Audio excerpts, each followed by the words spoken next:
कुछ महत्वपूर्ण परिभाषाएं दर्पण से रिलेटेड, से संबंधित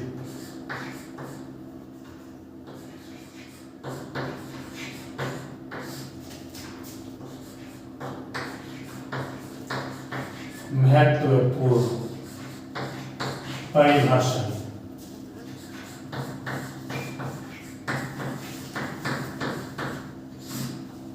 देखिए दर्पण से संबंधित क्या क्या परिभाषा बन सकती है। सबसे पहले मैं ध्रुव की बात करता हूं। इधर देखो, आपको एक बार लिखना नहीं है, ठीक है, एक बार रहने दो। इधर देखो, सबसे पहले मैं ध्रुव की बात करता हूं। ध्रुव है, अंग्रेजी में बोलेंगे तो पोल, पी फॉर पोल, पोल का मतलब ध्रुव है।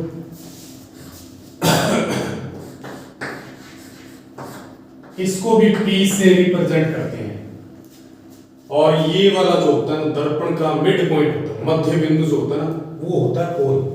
अगर मैं बनाऊं, आपको मालूम है ये जो दर्पण बन चुका है, ये दर्पण कौन सा है? उत्तल दर्पण या अवतल दर्पण? अवतल दर्पण। यानी कि अब मैंने आपको तरीका बताया था कल कि अवतल दर्पण एक और दूसरा उत्तल, ठीक है। इसका ए यहां और इसका ऊ यहां, यानी अवतल के तो ऊ याद रखना, ठीक है, और उत्तल का ए याद रखना। ए का मतलब अंदर पोलिस, ऊ का मतलब ऊपर पोलिस। तो अवतल दर्पण है, उसके ऊपर पोलिस है, तो ये अवतल दर्पण है। यहां से लेके यहां तक पोलिस का रखिए, ए से बी तक पोलिस का रखिए। तो ये वाला जो पॉइंट है, ये वाला पॉइंट क्या है? ध्रुव है, ठीक है। और लेंस के अंदर ध्रुव नहीं होता, लेंस के अंदर क्या होता है? प्रकाशीय केंद्र होता है, ठीक है। वो आगे बढ़ेंगे। एक तो डेफिनेशन ये होगी। दूसरी है वक्रता केंद्र। वक्रता केंद्र,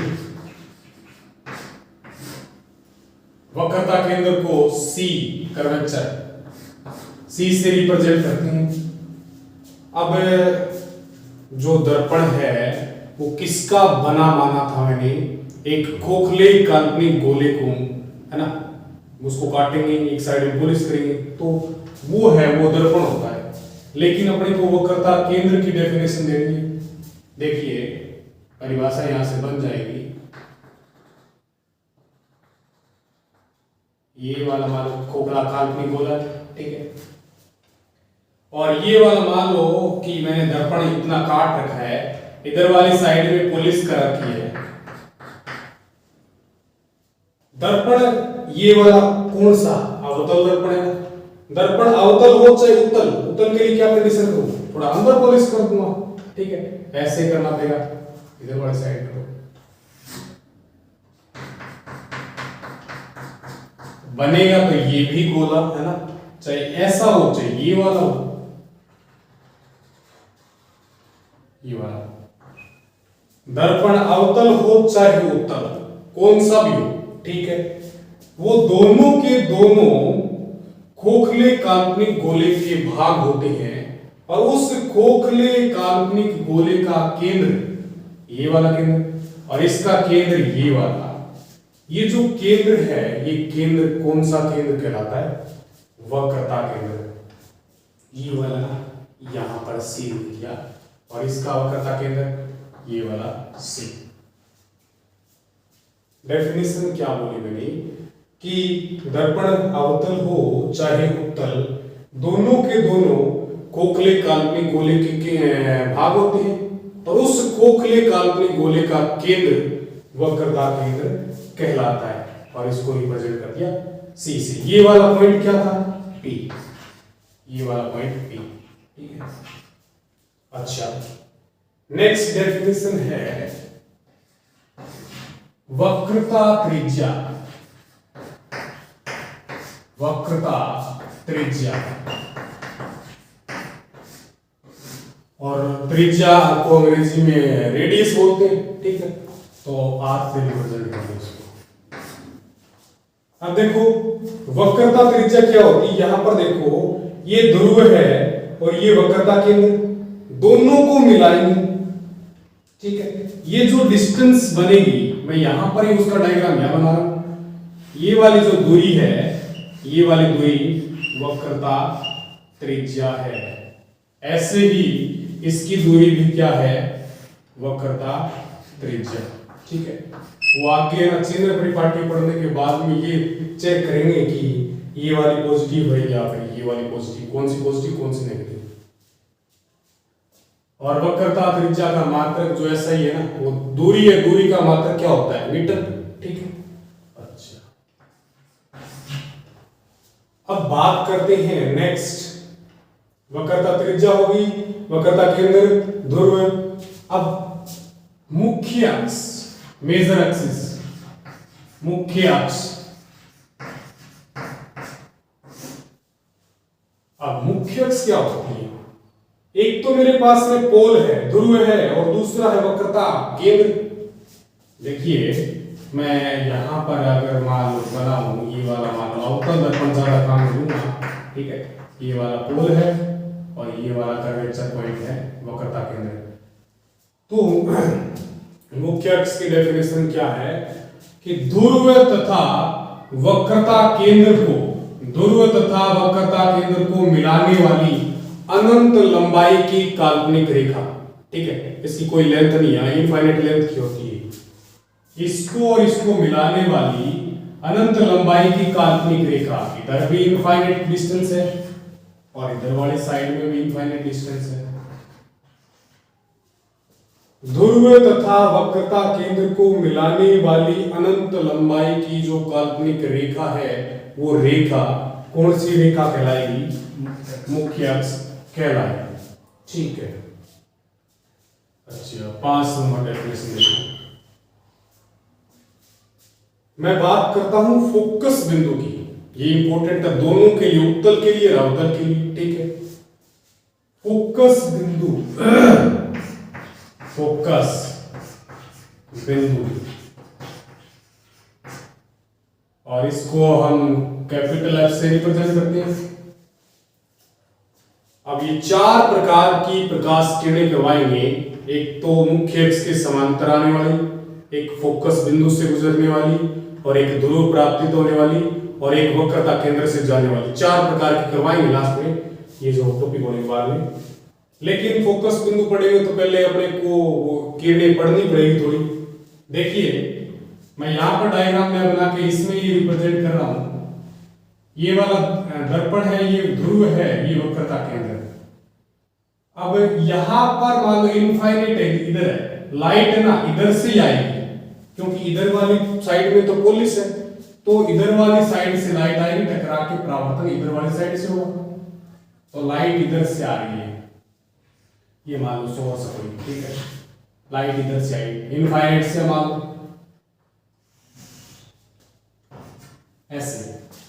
मुख्य अक्ष के समांतर आने वाली प्रकाश किरण अवतल दर्पण के परावर्तन के पश्चात मुख्य अक्ष के जिस बिंदु से गुजरती है, यानी इस बिंदु से गुजरेगी, वो वाला बिंदु कौन सा बिंदु होगा, फोकस बिंदु। इसके अंदर तो रियल में गुजरती है, ठीक है, और जो दूसरा है वो गुजरती हुई प्रतीत होती है, काल्पनिक कंडीशन होती है।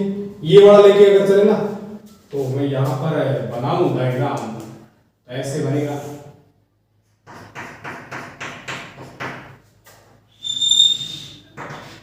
ये इनफाइनाइट, ठीक है, इधर से आती है ये वाली मुख्य अक्ष के समांतर आने वाली प्रकाश किरण उत्तल दर्पण के परावर्तन के पश्चात ऐसे जाएगी। आपको बताया था कल कि ये वाली जो लाइट आती है, ये तो एक ही बिंदु पर केंद्रित करता है और ये वाला फैलाने का काम करता है, तो ऐसे आएगी लाइट और ऐसे इधर चली जाएगी, है ना।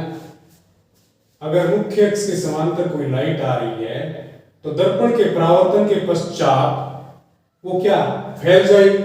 फैलने के बाद में जो हमारे पास में इधर वाली साइड में जो लाइट गई है उसको डैश डैश करके पीछे बढ़ाते हैं, तो मुख्य अक्ष के जिस बिंदु पर मिलती हुई प्रतीत होती है वो वाला बिंदु उत्तल दर्पण का फोकस बिंदु है। यहां तो रियल में मिलेगी, लेकिन यहां काल्पनिक कंडीशन में मिलती हुई प्रतीत होगी। ठीक है, तो ये 5 डेफिनेशन है, एक बार नोट कीजिए। हेडिंग डालो, फोकस दूरी कितने नंबर है? 6 नंबर। फोकस दूरी,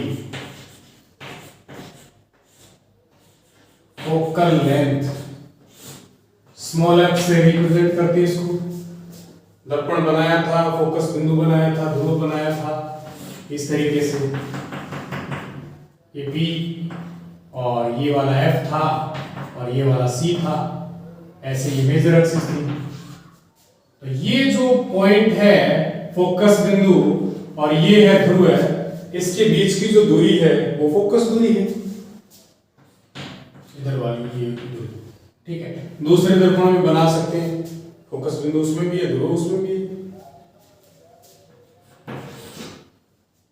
अब नेक्स्ट अपने पास में है द्वारक।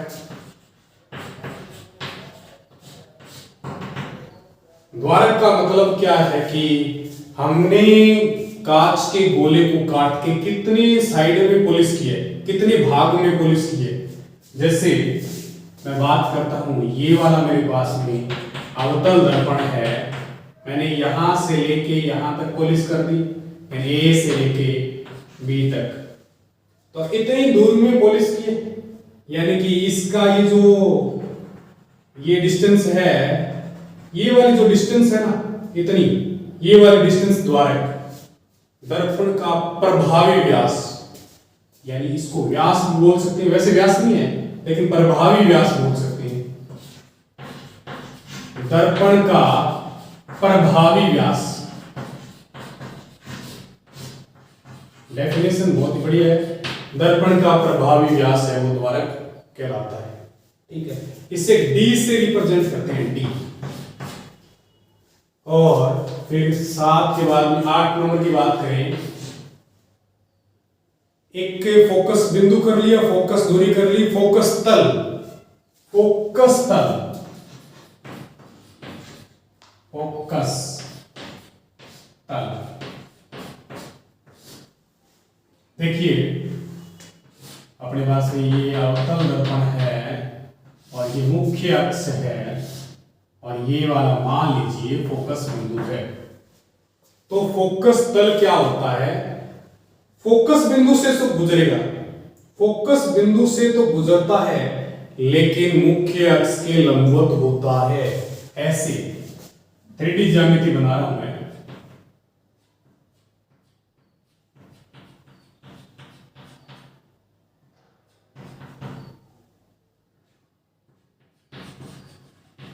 ऐसे, ठीक है, मतलब ये पॉइंट फोकस बिंदु इससे तो गुजर रहा है, लेकिन मुख्य अक्ष इधर है, तो इसके क्या हो गया? लंबवत हो गया।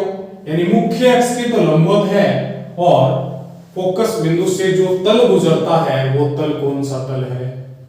फोकस तल है। ठीक है, अच्छा, और तो कोई डेफिनेशन नहीं है, नॉर्मल इतनी डेफिनेशन है, तो फटाक नोट कर लीजिए इसको।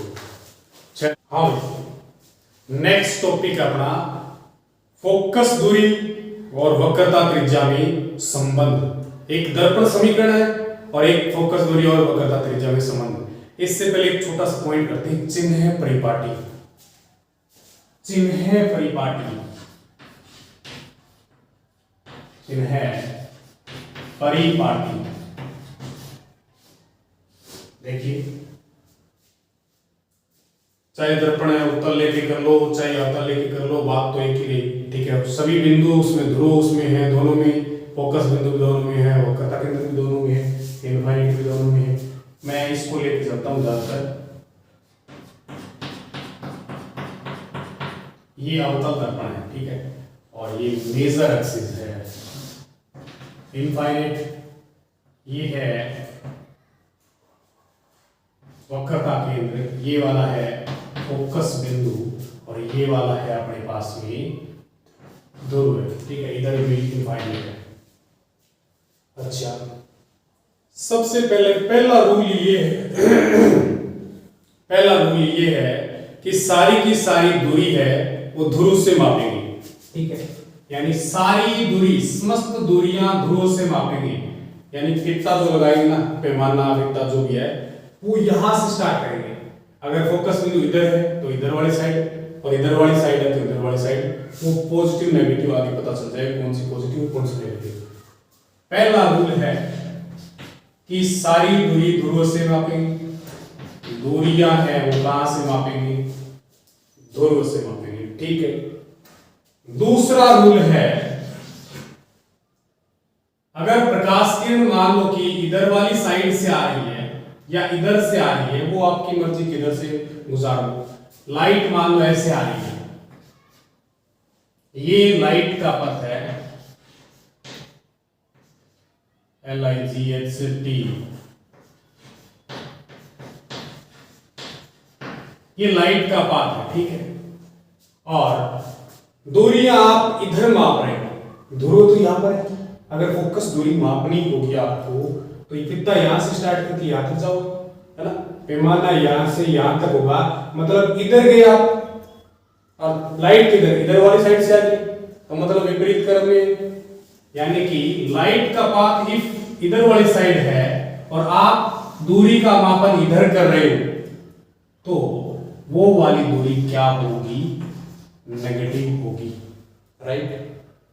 अगर दूसरा दर्पण होता है ना, तो लाइट मान लो इधर से आ रही है, दूरी भी आप इधर से ही माप रहे हो, तो वो दूरी कैसी होगी? पॉजिटिव होगी। यहां पर तो नहीं है, लेकिन फिर भी चिन्ह परिपाटी में प्रदर्शित करना पड़ेगा। यानी प्रकाश किरण की विपरीत दिशा में मापी गई दूरी ऋणात्मक और प्रकाश किरण की दिशा में मापी गई दूरी धनात्मक, ठीक है। अच्छा, एक और बता देते हैं। ये वाली मान लो कि ऊपर दूरी माप रहा हूं, ऊपर मुख्य अक्ष से ऊपर की ओर मापी गई दूरी धनात्मक और नीचे की ओर मापी गई दूरी ऋणात्मक। ये ऊपर दूरी मान लो तो ये धनात्मक होगी और ये वाली दूरी क्या होगी? नेगेटिव। तीन नियम है, एक तो ध्रुव से, दूसरी प्रकाश किरण की दिशा और विपरीत दिशा, और एक मुख्य अक्ष से ऊपर और नीचे, ठीक है। डायग्राम बनाओ और तीनों के तीनों रूल लिखिए फटाफट।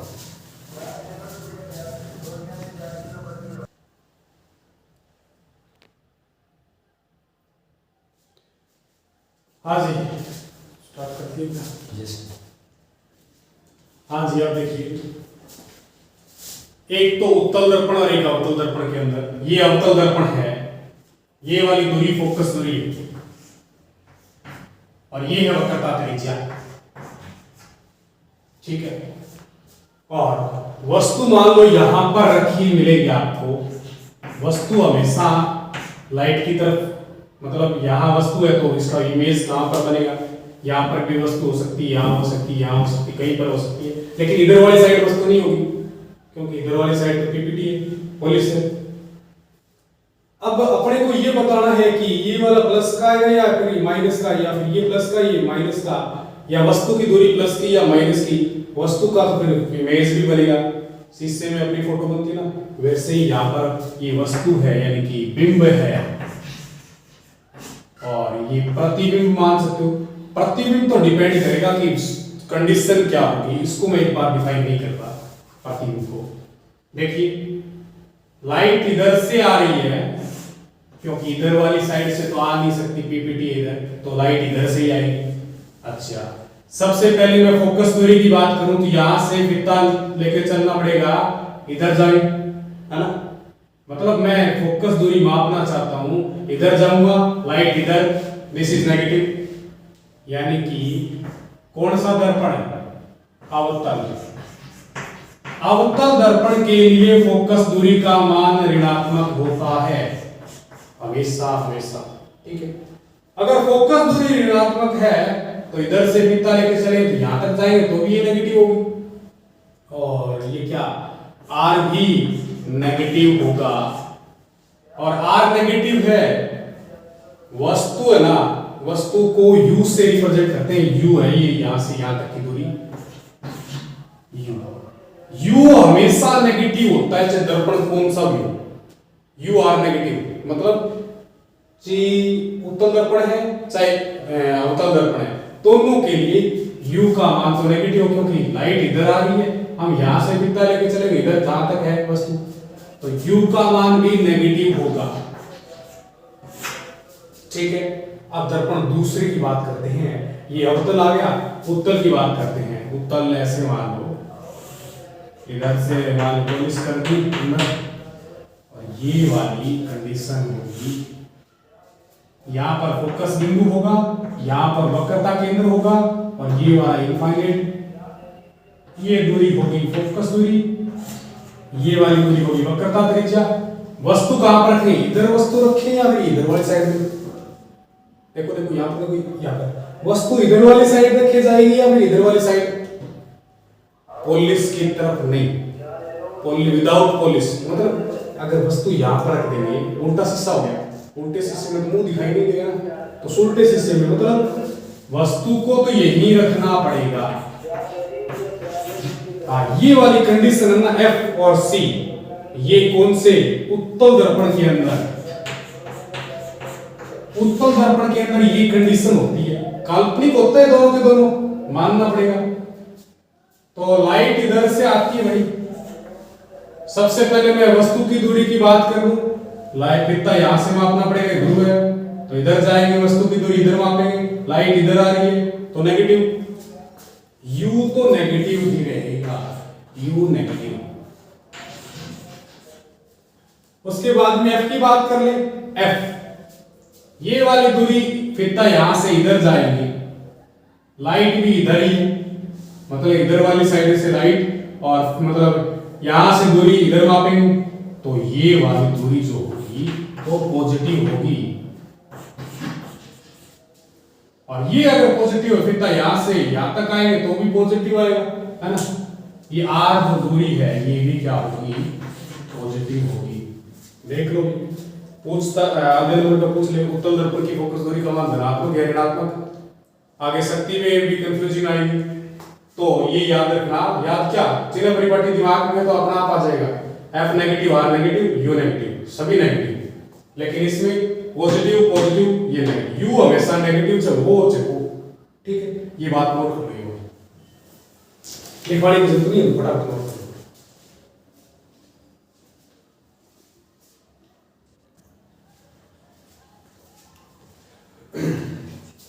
नेक्स्ट पॉइंट अपने पास में, फोकस दूरी और वक्रता त्रिज्या में संबंध, मोस्ट इंपॉर्टेंट टॉपिक अभी, यानी फोकस दूरी को F से लिखूं और R से वक्रता त्रिज्या को लिखूं, में संबंध।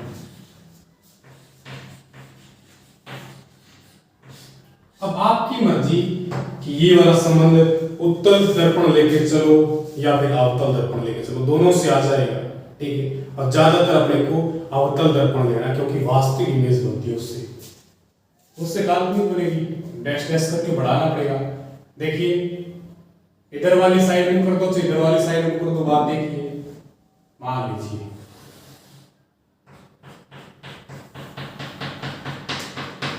ये वाली कंडीशन किसकी है, अवतल की,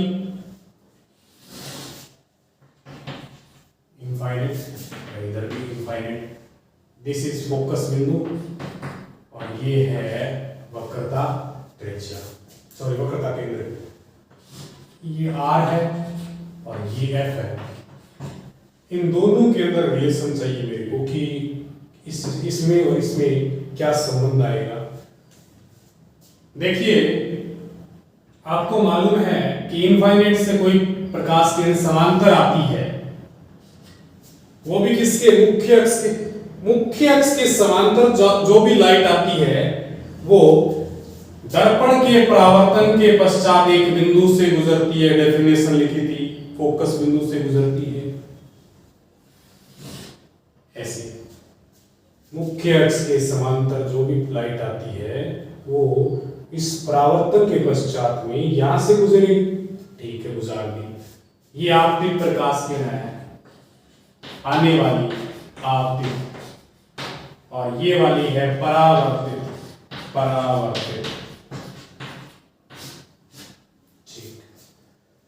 अच्छा, आपतित प्रकाश किरण होती है, परावर्तित प्रकाश किरण होती है, बीचों बीच जो गुजरने वाला एक तल होता है उसे अभिलंब बोलते हैं। अब इसको कहां से गुजारे, यहां से गुजारे, यहां से गुजारे, या फिर सी से गुजारे, वो देखना पड़ेगा।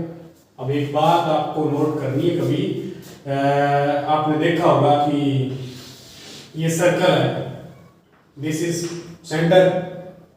अगर इस से कहीं पर भी आप रेखा खींच दो तो त्रिज्या होती है वो, और वो त्रिज्या हमेशा इस परिधि पर लंब होगी, चाहे यहां खींच ले, चाहे यहां खींच ले, चाहे यहां, यानी कि प्रत्येक कंडीशन पर परपेंडिकुलर है। यानी इससे कोई लाइन है वो परपेंडिकुलर होगी तो मैं डायरेक्ट खींच सकता हूं। ये है इसका केंद्र, ये वो काल्पनिक गोला हो गया, और ये वाला सेंटर है, तो मैं ऐसे लाइन खींच सकता हूं। ये वाला पॉइंट जो है वो सी है, और ये जो लाइन है वो कहलाएगी नॉर्मल, अभिलंब, अभिलंब। और ये मालूम है आपको कि आपतित प्रकाश किरण और अभिलंब के मध्य आपतन कोण होता है, ठीक है। और ये वाली ये जो रेखा है वो अभिलंब है, ये परावर्तित प्रकाश किरण, तो ये वाला कोण क्या होगा, परावर्तन कोण आर, कोण आई कोण आर बड़ा फर्क है। ये आई है और ये आर है, चलो ठीक है, मैं इसको कोई न कोई एंगल नाम देता हूं, कितना दे दिया, थीटा या फिर अल्फा, पाई, जो भी नाम दो दे सकते हो। सी एफ, इसको पी दे दिया, और इसको मान लो कि m दे दिया, यहां पर मान लो कोई नाम n दे दिया, नीचे n ही, कोई बात नहीं, नाम दे दिया है, ऊपर पॉइंट n है, m है, नीचे n है, और कोई पॉइंट देने की जरूरत नहीं है। अगर देना चाहो तो लाइन ये वाली q मान लो, इधर गई, और ये वाला s, ऐसे आई ऐसे, ठीक है। अब एक बात देखो, आपने एकांत कोण पढ़ा है, एकांत कोण, इधर देखो, ये वाली जो रेखा और ये रेखा, इसके बीच में आई कोण बन रहा है, और ये वाला ऐसे करके और ऐसे जड़ आकृति बनी ना, तो ये वाला कोण और ये वाला कोण बराबर नहीं हो गया, एकांत कोण होता है। अब है छोटा सा, लेकिन लिखना पड़ेगा क्योंकि दो डायनामिक का काम है। कोण कौन सा, क्यू एम सी, ऐसे लिखना है, कोण Q M C equal to, ये वाला तो कोण आ चुका है, M C P, M C P, एकांतर कोण, एकांतर कोण। और क्यू एम सी की वैल्यू है आई, और this is M C P, M C P, this is theta, एक कोण थीटा है। अच्छा, ये वाला कोण बराबर हो चुका है। आप जानते हैं कि परावर्तन का जो दूसरा नियम है, कोण आई का मान है वो कोण आर के बराबर होता है, यानी कि ये वाला कोण और ये वाला कोण बराबर है।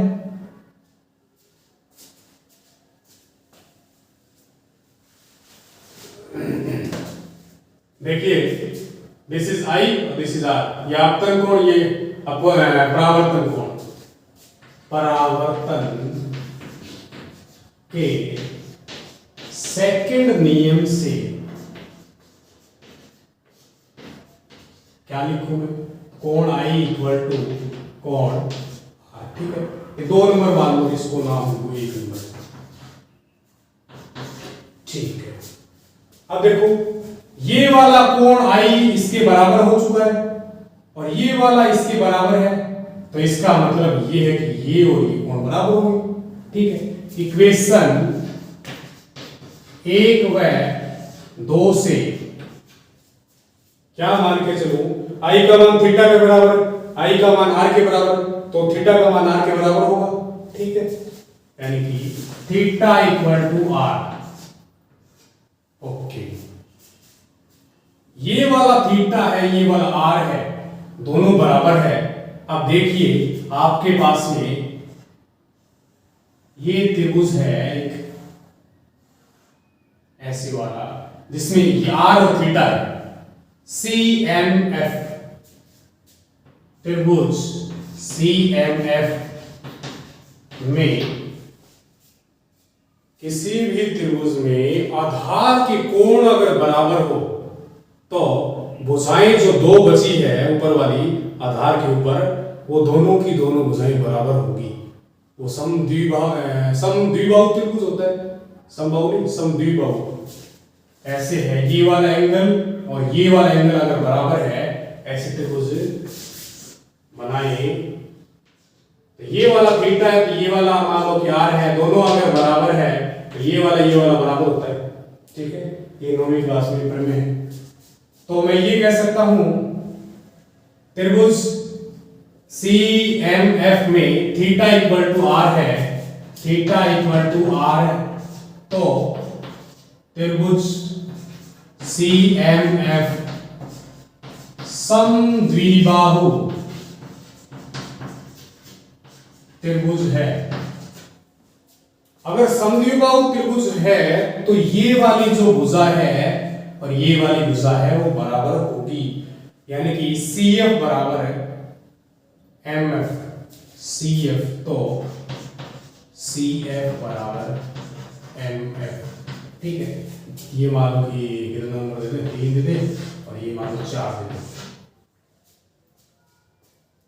ये वाली भुजा इसके बराबर मैंने सिद्ध कर दी।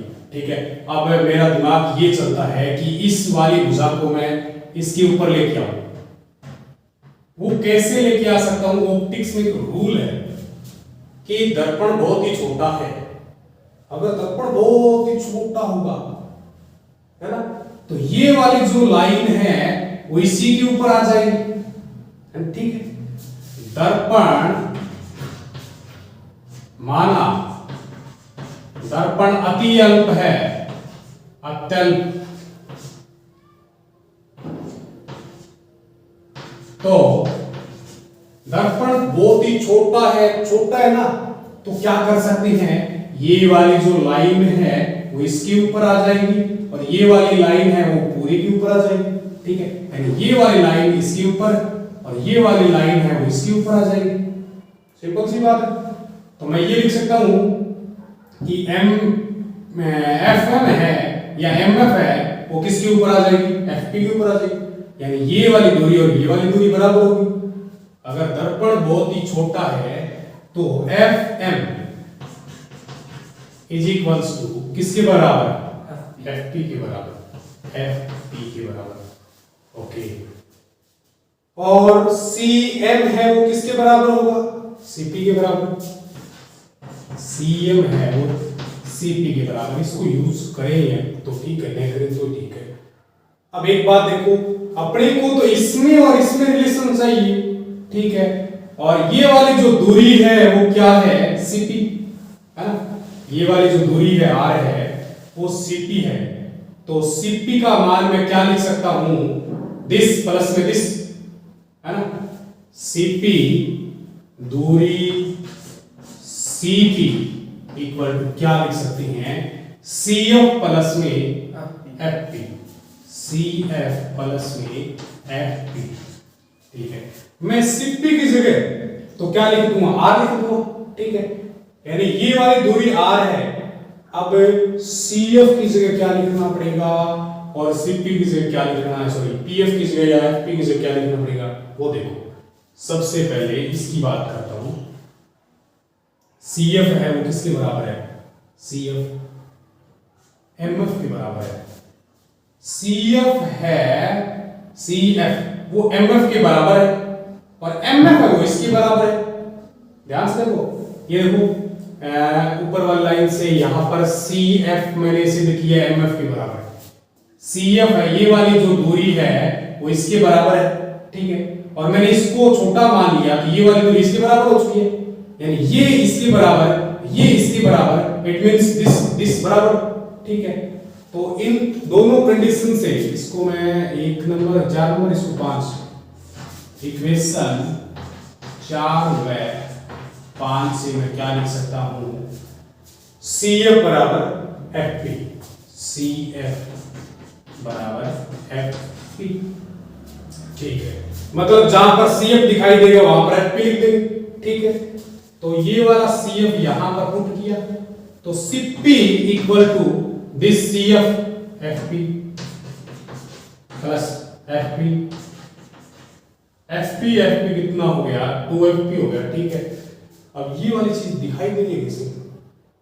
ये लाइन, ठीक है।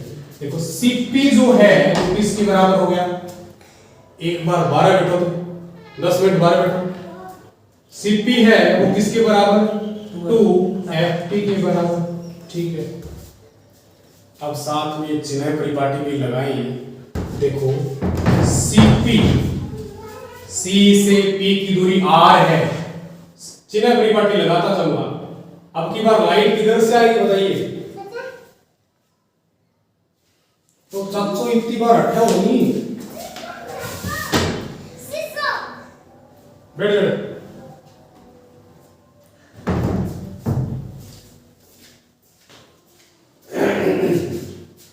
देखिए ये CP का मान 2FP के बराबर आ गया। अब चिन्ह परिपाटी लगाई, CP दिस इज R, ठीक है। मतलब ध्रुव ये वाला है, फित्ता मैं इधर वाली साइड से यहां तक जाऊंगा, लाइट इधर है, दिस इज नेगेटिव, क्यों ये ऐसे मापना पड़ेगा। अब की बार मुंह इधर कर रखा है इसका, ये इधर विपरीत दिशा में, तो मतलब CP की जगह ना मैं लिखूंगा R के बराबर, CP है वो -R, ठीक है।